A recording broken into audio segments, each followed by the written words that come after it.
Big boss season 9 నిన్న week చూసుకున్నట్లయితే full entertainment, full టాస్కులతో ఇంట్రెస్టింగ్‌గా గడిచిందని చెప్పుకోవచ్చు. అండ్ ఈ రెడ్ టీమ్, ఆరెంజ్ టీమ్ తర్వాత పింక్ టీమ్ ఈ టీమ్స్ డివైడ్ చేసిన తర్వాత ఇంకా ఇంట్రెస్టింగ్‌గా మారింది. ఎందుకంటే ఎవరికి వాళ్ళు సెగ్రిగేట్ చేసేసి అండ్ ఒక స్కేరీ హౌస్ టాస్క్ టైప్ కూడా పెట్టారు కాబట్టి guess game it's very interesting.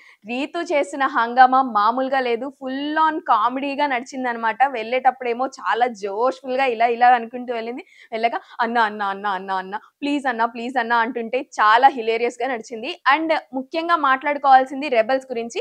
So ఈ వీడియోలో రెబెల్స్ గురించి, ఎలిమినేషన్ గురించి మొత్తం అంతా కూడా ఉండబోతుంది. సో లాస్ట్ వరకు చూసేయండి. హలో నమస్తే, వెల్కమ్ టు తెలుగు 360. నేను Veena Sadhineni. This is Bigg Boss analysis.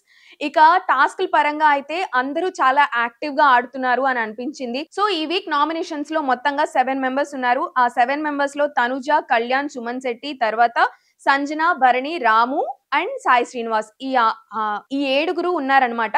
ఈ ఏడుగురిలో సాయి శ్రీనివాస్ మాత్రమే కొంచెం డేంజర్ జోన్ లో ఉన్నాడని అనిపిస్తుంది. కానీ టాస్క్ పరంగా తను ఏమన్నా ఆడితే కొంచెం స్ట్రాంగ్ గా కమ్‌బ్యాక్ ఇస్తే గనక ఇంకా సస్టైన్ అవుతాడు హౌస్ లో. లేదంటే ఈ వీక్ నామినేషన్స్ లో తనే వీక్ గా ఉన్నాడు కాబట్టి, తనే డేంజర్ జోన్ లో ఉన్నాడు కాబట్టి ఎలిమినేషన్ కూడా తనే అయ్యే ఛాన్స్ అయితే కనిపిస్తుంది. కానీ ఇంకా 2 డేస్ ఉన్నాయి. ఓటింగ్ పరంగా కూడా చూస్తారు కాబట్టి రాము కొంచెం డీసెంట్ గానే ప్లే చేస్తున్నాడు. సో వీళ్ళిద్దరికి మధ్య టగ్ ఆఫ్ వార్ జరగబోతుందన్నట్లయితే అనిపించింది. సో లాస్ట్ లో వాళ్ళిద్దరినే నుంచోపెడతారని కూడా. టాస్క్‌ల విషయానికొచ్చేస్తే చాలా ఇంట్రెస్టింగ్ గా సాగుతుంది కదా! అయితే కెప్టెన్సీ రేస్ నుంచి అయితే కొంతమంది బయటకొచ్చేసారు. వాళ్ళల్లో సంజన, కళ్యాణ్, డిమాన్, తర్వాత నిఖిల్, సుమన్ శెట్టి, దివ్య అండ్ సాయి శ్రీనివాస్. ఈ ఏడుగురు అయితే కెప్టెన్సీ టాస్క్ నుంచి అవుట్ అయిపోయినట్లు కూడా సమాచారం అందింది. ఇక రెబెల్ టాస్క్ గురించి మాట్లాడుకోవాలి అంటే సుమన్ అండ్ దివ్య చాలా అంటే చాలా ఇంట్రెస్టింగ్ గా చేశారు. వాళ్ళు పాలు దొంగిలించడం కానీ, తర్వాత వేరే వాళ్ళతో గొడవలు పడడం కానీ, వాళ్ళల్లో అసలు ఎవ్వరు కూడా అంత క్లియర్ గా మీరే చేశారు అని చెప్పలేకపోయినంతగా బాగా చేశారనమాట. కానీ నిఖిల్ మాత్రం చెప్పేశాడు. నిఖిల్ మాత్రం ఫైండ్ అవుట్ చేశాడు.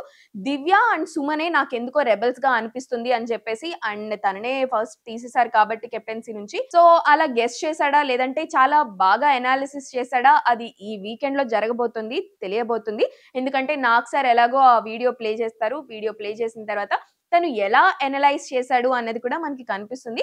సో మైండ్ గేమ్ అయితే నిఖిల్ బాగా ఆడతాడు అన్న క్లారిటీ అయితే వచ్చేసిందనమాట. ఇక కెప్టెన్సీ కంటెండర్స్ గా నలుగురే మిగిలారు. ఆ నలుగురు వచ్చేసి Tanuja, Ritu and Emmanuel and Gaurav. Gaurav అసలు కెప్టెన్సీ కంటెండర్స్ లో ఉంటాడు అని ఎవరు అనుకోలేదు. ఎందుకంటే ఇమ్ము ఆ టీమ్ లోనే ఉన్నారు కాబట్టి ఆరెంజ్ టీం నుంచి ఇంకొకరిని సెలెక్ట్ చేయాలి అన్నప్పుడు గౌరవ్ ని సెలెక్ట్ చేసేసారు. సో గౌరవ్ ఈ మధ్యనే కొంచెం మాట్లాడుతున్నాడు. కాకపోతే జనాలతో కన్నా కెమెరాతో ఎక్కువగా మాట్లాడుతున్నాడు. ఏ పాయింట్ ఉన్నా, ఏ కంప్లైంట్ ఉన్నా డైరెక్ట్ గా కెమెరా దగ్గరికెళ్లి వాళ్ళెందుకు అలా చేస్తున్నారు, వాళ్ళెందుకు ఇలా చేస్తున్నారని ముద్దు తెలుగు మాటలతో అయితే కెమెరాతో మాట్లాడేస్తున్నాడు. సో కెప్టెన్సీ కంటెండర్స్ లిస్ట్ లో ఉన్నాడు కాబట్టి కెప్టెన్సీకి తనే ఈ నలుగురు ఉండబోతున్నారు కాబట్టి ఈ నలుగురు మధ్యలో గేమ్ ఎలా ఉండబోతుంది అనేది మాత్రం చాలా ఇంట్రెస్టింగ్ గా, ఎక్సైటింగ్ గా అనిపిస్తుంది నాకు కూడా. ఎందుకంటే నలుగురు స్ట్రాంగ్ కంటెండర్సే. ఈ నలుగురిలో ఎవరు గెలిచినా ఇమ్ము ఆల్రెడీ కెప్టెన్ అయిపోయాడు. తనుజ కెప్టెన్సీకి ట్రై చేస్తూ ఉంది. రీతు తనుజాని లాస్ట్ టైమే కెప్టెన్సీ చేయాలని అనుకుంటుంది. రీతు ఇంకొంచెం స్ట్రాంగ్ గా సపోర్ట్ ఇస్తుందా తనుజకి మాత్రం తెలియాల్సి ఉంది.